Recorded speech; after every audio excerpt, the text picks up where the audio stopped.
tava pensando aqui, se o pensamento ele é virtual, ele é tudo uma coisa criada, o que é que a gente sente de verdade? O que é verdade nisso, né? Aí que tá. Parabéns, parabéns. O pensamento é virtual. Você está próximo, infinitamente distante da sua esposa. Você está próximo. Como é que chama seu filho? São duas meninas, é a Lavínia e a Laura. Que idade elas têm? Uma tem quase 3 e a outra tem 1,5. Bom, é a coisa mais linda ter filhos, né? É. Eu tenho 3 filhas e sou apaixonado por ela, Camila, Carol e Claudinha. Mas eu estou próximo, infinitamente distante delas, porque eu nunca incorporo a realidade do objeto pensado. Mas você poderia falar, mas, Cury, isso é muito triste. Eu nunca toco a realidade das pessoas. Não, você não toca. As pessoas não percebem. E há 3 tipos de solidão. A solidão social, onde a sociedade te abandona. Rejeições, exclusões, bullying. A solidão do autoabandono, onde você se autoabandona, ela é muito mais cruel. E a solidão paradoxal da consciência virtual, que é essa que eu estou descrevendo. Solidão paradoxal da consciência virtual. Por que paradoxo? Eu estou próximo e infinitamente distante das pessoas. Por um lado é triste, por outro lado é a força antropológica que me leva a procurar todos os dias as minhas filhas, as pessoas, os meus sonhos e os meus projetos. Essa solidão paradoxal me leva a ter uma ansiedade vital 100% saudável, que 100% dos seres humanos têm. Existe uma ansiedade importantíssima, que é decorrente da proximidade e, ao mesmo tempo, do antiespaço entre o meu pensamento e o objeto pensado. Esse antiespaço produz essa ansiedade para me levar a procurar o que eu nunca alcanço. E isso leva o ser humano a buscar a espiritualidade. A busca pelo autor da existência é patrocinada por esse vazio existencial. A busca do jardineiro pelas flores, do ornitólogo pelo canto dos pássaros, a busca do biólogo pela estrutura da célula é patrocinada pela solidão paradoxal da consciência virtual. E é engraçado, falando sobre a IA, eu coloquei esses elementos e pedi para a inteligência artificial, faça uma varredura em toda a psicologia, filosofia, sociologia, tal, se esses elementos são inovadores. A IA falou que esses elementos são revolucionários. Eles nunca foram estudados de maneira adequada no teatro do conhecimento. E são próprios da minha teoria, eu falo com muita humildade aqui. Aí eu pensei, poxa, às vezes eu dou aula para mestres e doutores de psicologia, eu tenho que gastar um tempo enorme para explicar e é difícil eles entenderem. E essa bendita IA conseguiu entender em 1 ou 2 minutos, demorou, e falou sobre essa força antropológica. Por isso que eu sou muito preocupado. Bom, eu quero dizer, há um antiespaço entre eu e vocês. Há um antiespaço entre você e suas 2 filhas. E isso te leva a ter essa ansiedade que é saudável. A ansiedade só se torna doentia quando ela não é resolvida. Aí essa ansiedade ela se vincula ou à ansiedade do autoabandono ou ela se vincula à ansiedade social, onde as pessoas te abandonam. Aí se torna uma ansiedade que leva dores de cabeça, dores musculares, o sofrimento pelo futuro, remoer mágoas, autocobrança, cobrar demais dos outros, necessidade ansiosa de ser o centro das atenções. Quando você não resolve a ansiedade vital minimamente se esvaziando para procurar o mundo que está ao seu redor, para você libertar o imaginário, para você sonhar, para você abraçar, então você entra em colapso. Ou seja, o ser humano acaba como vocês disseram, tudo rápido e pronto e tal, sabe, quer abandonar, eliminar o tédio, não tem nada de relevante, não tem nenhuma notícia importante, mas tudo é importante. É importante você estar vivo, é importante você se conectar, é importante você usar o tédio ou a solidão para você se procurar. E é por isso que eu estou preocupadíssimo com o adoecimento mental da humanidade. Nós aceleramos a construção de pensamentos, nós aumentamos o nível da ansiedade doentia, nós nos tornamos pessoas que são resolvedores de problemas e que não têm um caso de amor com a nossa saúde mental.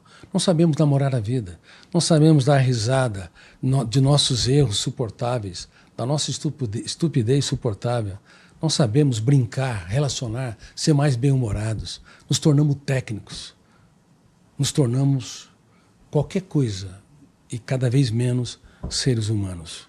E isso é muito grave. E é possível fazer uma autogestão emocional, assim, uma coisa que você começa sozinho, ou sempre precisa ter ajuda de um profissional para isso? Olha, Lucas... Tirando a IA da jogada aqui, né? Lucas, eu vou dizer uma coisa. Tirando a IA da jogada, tá correto. E vou te falar uma coisa importante. Grande parte dos conflitos humanos são resolvidos espontaneamente. Por exemplo, alguém foi rejeitado. Aquela rejeição gerou uma janela traumática, o killer. Só que várias pessoas o apoiaram. E o eu também, sem conhecer técnicas de gestão da emoção, ele disse, bom, eu não vou gravitar em torno do outro. Eu vou continuar a minha história. Aí várias janelas saudáveis, lights, foram registradas ao redor daquele núcleo traumático, que neutraliza aquela experiência da rejeição. Grande parte dos conflitos humanos, pela atuação do biógrafo do cérebro, o fenômeno RAM, registro automático da memória, vai arquivando no córtex cerebral uma série de experiências que vão promovendo o ser humano para que ele não gravite em torno do seu passado, ele não seja um encarcerado. Quando aquele núcleo traumático não é resolvido e ela se torna uma janela traumática duplo P, duplo poder de ser encontrada, em meio a milhões de janelas e poder de ser lida e relida, ele, portanto, ele turbina, ele retroalimenta aquele núcleo traumático e se torna como um buraco negro que suga a tranquilidade, a serenidade, os sonhos, a capacidade de empatia, de empreender, de ser um protagonista. Aí ela se torna doença, entendeu? Então, existem técnicas importantes para que você possa reeditar as janelas da memória. E que são técnicas preventivas também. Uma delas é a mesa redonda do eu. O que vocês acham quando alguém fala sozinho? Qual que é o diagnóstico que nós damos? É louco, né? Maluco, é. É um maluco. Exato. Só que, na verdade, falar sozinho é uma das coisas mais incríveis e importantes. Eu falo muito sozinho, não tipo falar, mas eu penso muito sozinho dirigindo. Então, às vezes eu até erro o caminho. Eu falo assim, estou falando demais comigo mesmo. Você está fazendo a mesa redonda do eu. O eu dialogando com você, criando janelas para que você recicle as suas preocupações e tensões. Então a mesa redonda do eu é o eu conversando com os fantasmas que nos assombram. Qualquer fantasma. Pode ser glossofobia, medo de falar em público, pode ser claustrofobia, medo de lugar fechado, a impulsividade. As pessoas impulsivas geralmente levam para o seu túmulo a sua impulsividade. Bateu, levou. Ação e reação. Tem pessoas que me dizem, Dr. Cury, eu não levo desaforo para casa. Eu olho nos olhos dele e digo, claro, você é um desequilibrado, não leva desaforo para casa, mas leva desaforo para a sua própria casa, entendeu? Uhum. Então eu tenho que dialogar com a impulsividade. Por que eu preciso reagir pelo fenômeno bateu, levou? Por que eu não aprendo a perceber que eu não preciso reagir de maneira intensa e ilógica? Isso gera janelas lights paralelas que estão ao redor do núcleo traumático da impulsividade e, consequentemente, as pessoas vão tendo mais autocontrole. Outra técnica é a técnica DCD, duvidar, criticar e determinar. Eu tenho que duvidar de tudo que me controla, duvidar da ditadura da beleza, duvidar que eu não consigo ser amado, querido, sabe, abraçado, criticar cada pensamento perturbador nos primeiros 5 segundos em que eles aparecem. As pessoas tomam um banho a cada 24 horas ou a cada 12 horas. Escovam os dentes a cada 6 horas, mas não fazem higiene mental. Talvez 99% das pessoas nunca tomaram uma ducha mental, nunca fizeram uma técnica poderosa de duvidar de tudo aquilo que me controla, criticar cada pensamento perturbador e não ser um mendigo, não ser um pedinte, decidir ser gestor da emoção, no silêncio da mente, sem ninguém estar ouvindo. E outra técnica é OPD, observar. Eu observo, eu penso, pensar criticamente, depois decidir. Eu não preciso dar a resposta rápida quando alguém me ofende, quando a minha esposa me contraria ou alguém me critica. Eu posso observar, pensar, para depois decidir. É a oração dos sábios, é o silêncio. Eu não sou obrigado a reagir a tudo e a todos.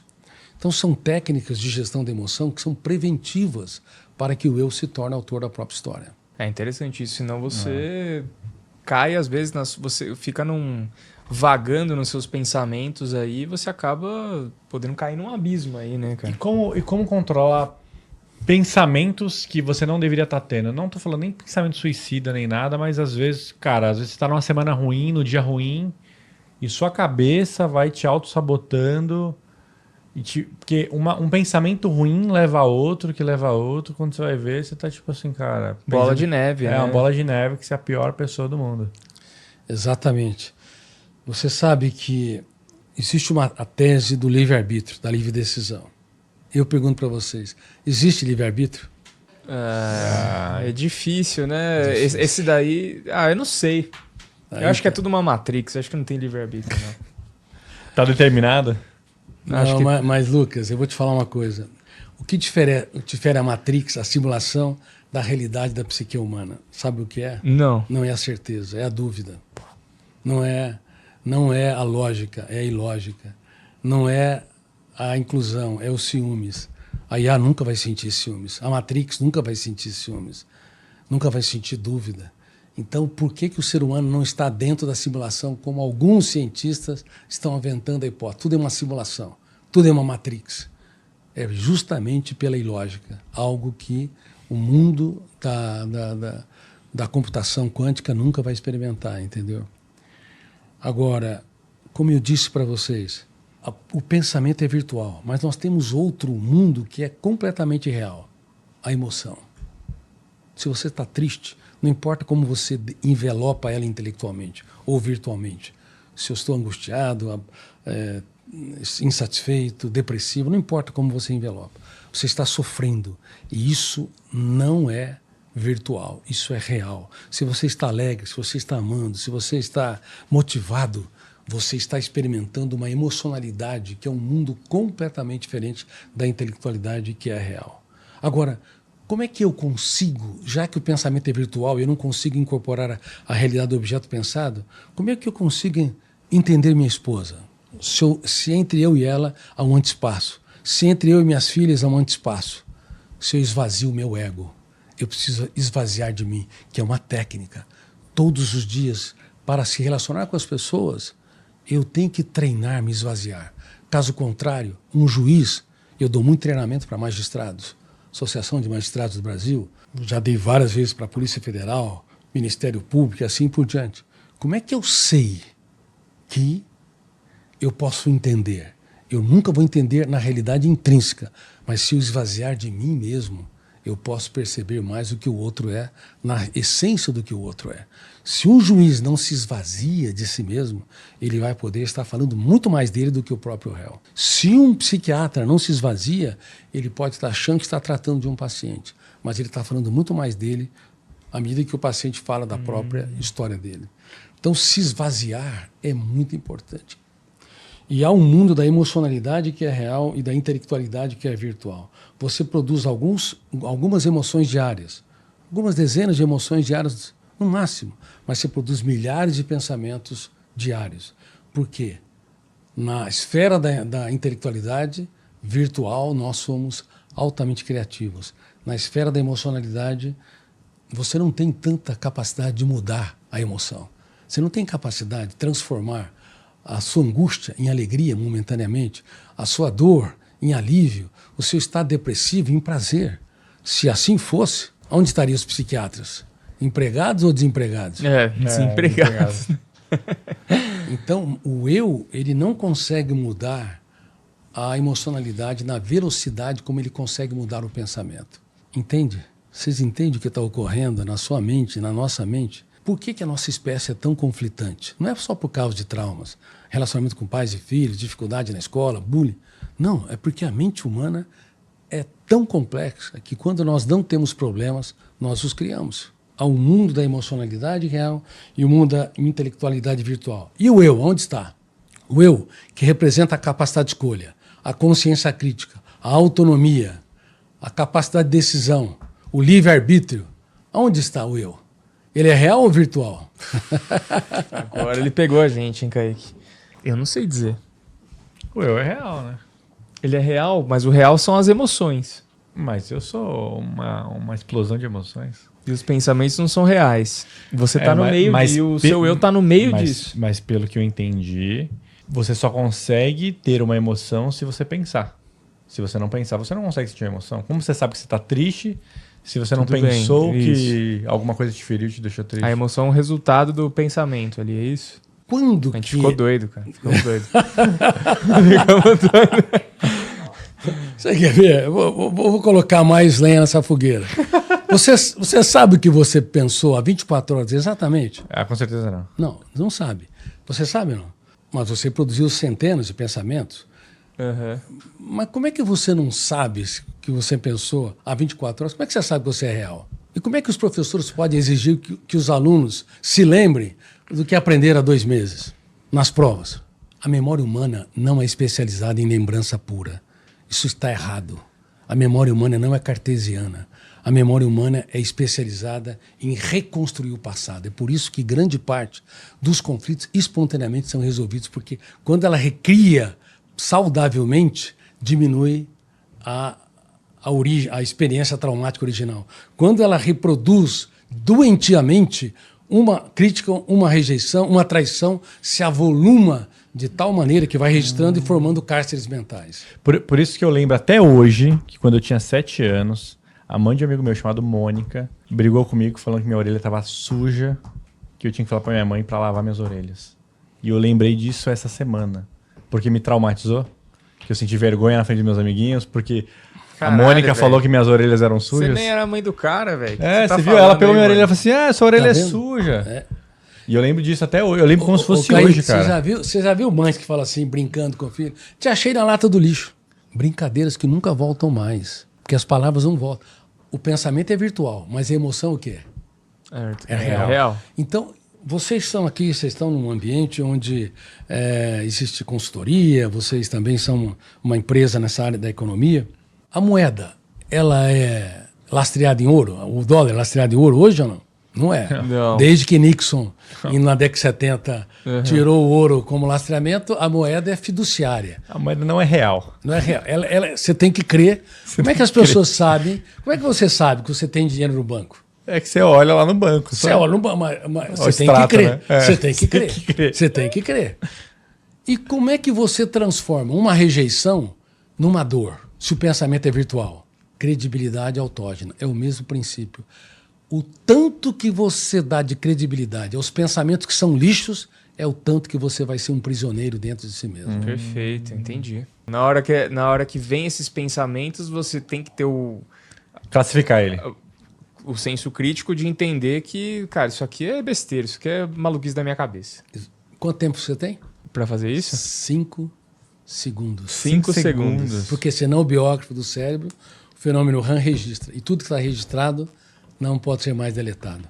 E é por isso que se acumula mais lixo, mesmo nas mentes dos ambientalistas mais rigorosos, se acumula mais lixo no planeta mente do que no planeta Terra. Primeiro fale o planeta mente para depois nós entrarmos em colapso no planeta Terra. Deixa eu fazer uma pergunta, talvez não tenha resposta, mas essa memória, ela tem... Porque tudo que é físico hoje que tem memória, ela tem um limite. Meu celular, ele deve ter 1 terabyte. Aquele computador ali tem 1 tera. Tá bom. Será que tem limite para nossa cabeça? Por isso a gente falha, puta, minha mente tá bugando, tem um burnout, porque a gente tá... Isso chegou num pico ali de energia. A gente tá armazenando e guardando coisas que são inúteis e a gente vai ter problemas no futuro? Tem, sem dúvida nenhuma, tem limite. A memória humana é especializada não em lembrança pura, mas em criatividade. Eu falei para vocês, o que vocês pensaram há 24 horas? Vocês disseram, não me lembro. Mas se eu pedir, agora vamos reconstruir? Kaique e Lucas, vamos reconstruir? Liberta o imaginário, liberta o pensamento em destaque antidialético, o imaginário, o anticódigo, o anti-algoritmo. E também o algoritmo. Aí vocês vão fazer uns exercícios. Talvez vão produzir centenas de pensamentos, mas não exatamente o que vocês produziram. Porque vocês acrescentaram cores e sabores emocionais do presente, o ambiente, a expectativa, o nosso relacionamento. Então vocês recriaram o passado. O Homo sapiens não é especialista em lembrar-se do passado, em recriar o passado.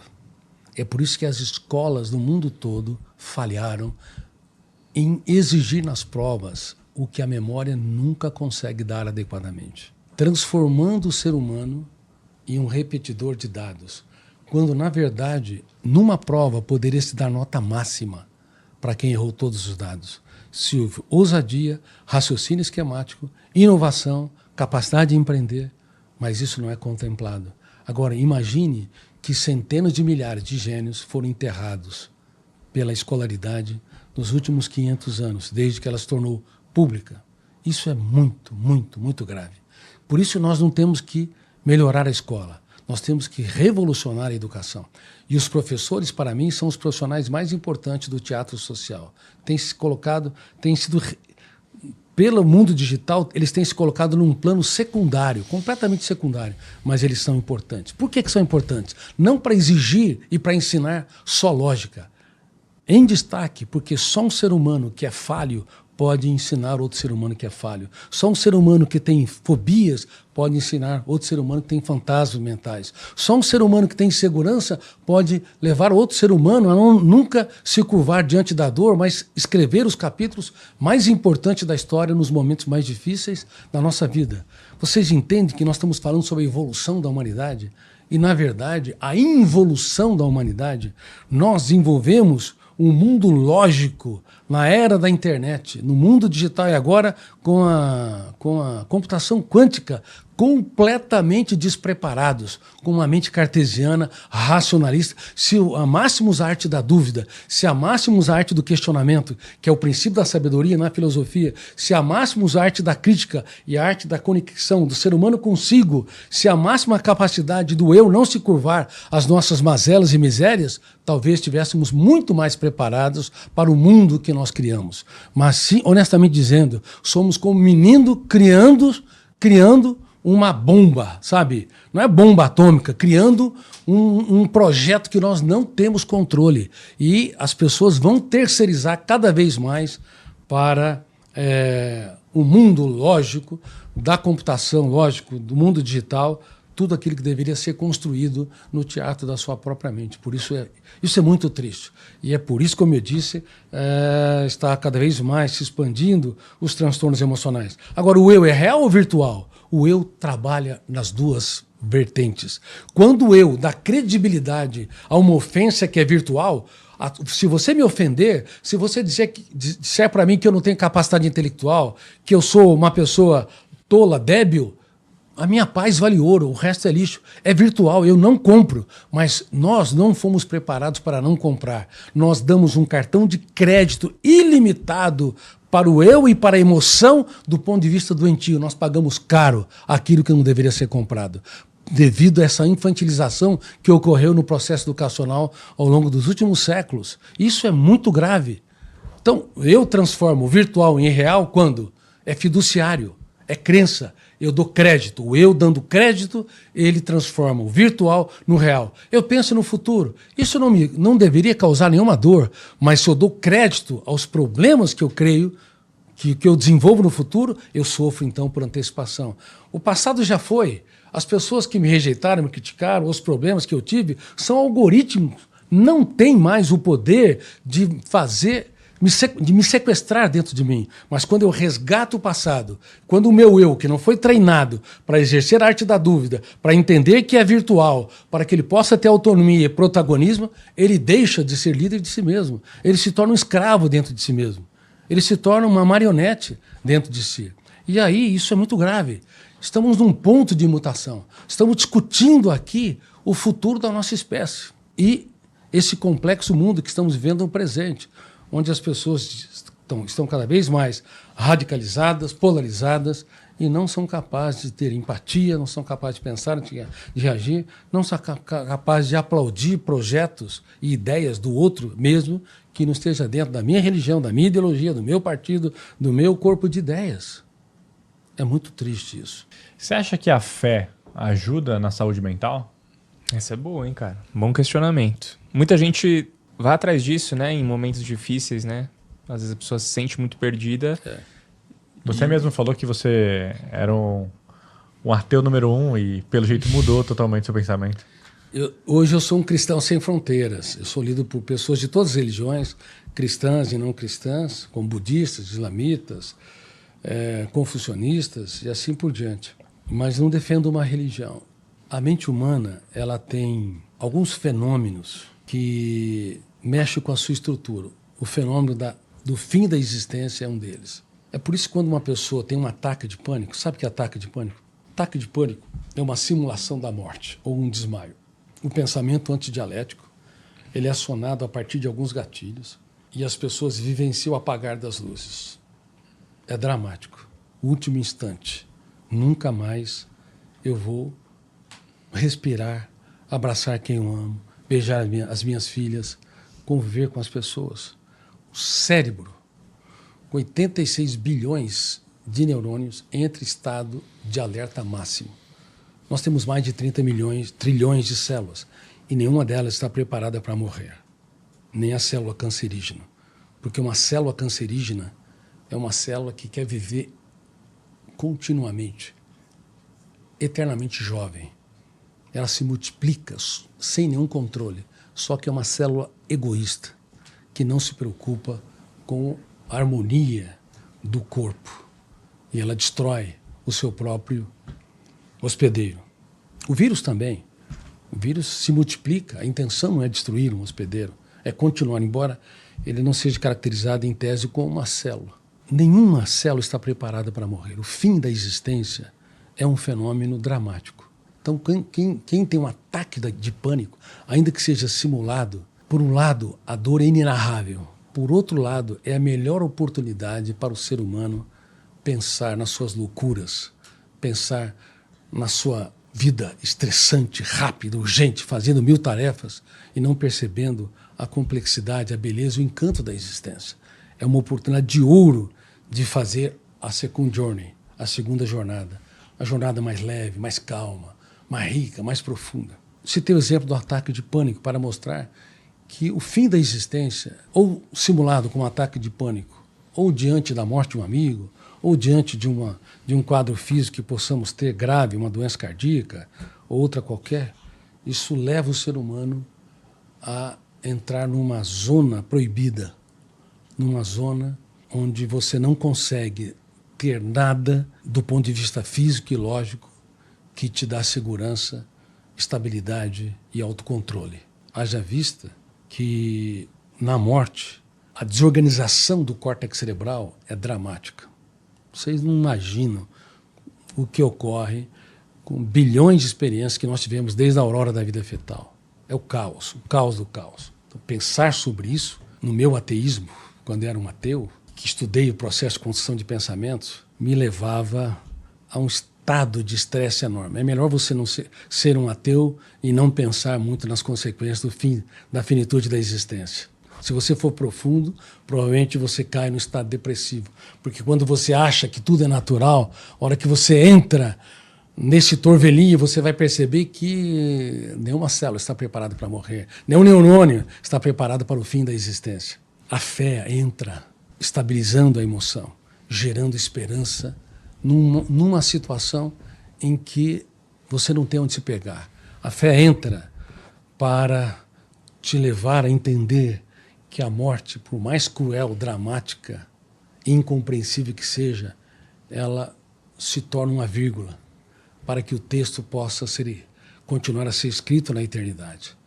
Então, quando você vê a assinatura do autor da existência, não através de uma lente religiosa, através de uma ideologia teológica, mas você vê lá dentro de si, refletido no teatro da existência, essa assinatura, ela te tranquiliza, porque ela te leva você a ter esperança num ambiente em que toda esperança é zerada, toda segurança é esfacelada, toda autonomia é implodida.